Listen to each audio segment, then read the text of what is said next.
ఈరోజు వైఎస్ జగన్మోహన్ రెడ్డి గారు కూటమి ప్రభుత్వాన్ని ఉద్దేశించి కొన్ని విమర్శలు చేశారనమాట.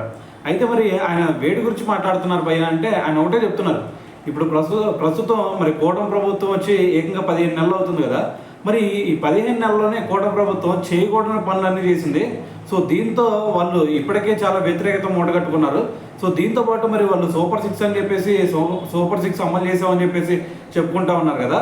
మరి సూపర్ 6 అమలు చేయడంలో కూడా వాళ్ళు అట్టర్ ఫ్లాప్ అయిపోయారు.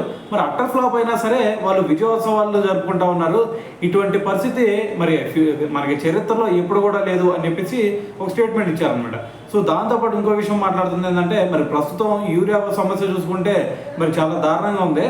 మరి ఇటువైపు ప్రభుత్వం చూసుకుంటే దళారులతో చేతులు కలిపేసి ఈ యూరియా మొత్తాన్ని కూడా మరి పక్కదో పట్టేస్తున్నారు అని చెప్పేసి ఇప్పుడు వైఎస్ జగన్మోహన్ రెడ్డి గారు అయితే దీని గురించి మాట్లాడటం జరిగిందనమాట. సో మరి ఓవరాల్గా చెప్తుంది ఏంటంటే ఆయన మరి ఈ విధంగా ప్రజల్ని మరి కూటమి ప్రభుత్వం చూసుకుంటే మరి దారుణంగా మోసం చేస్తుందని చెప్పేసి ఒక స్టేట్మెంట్ ఇచ్చారనమాట.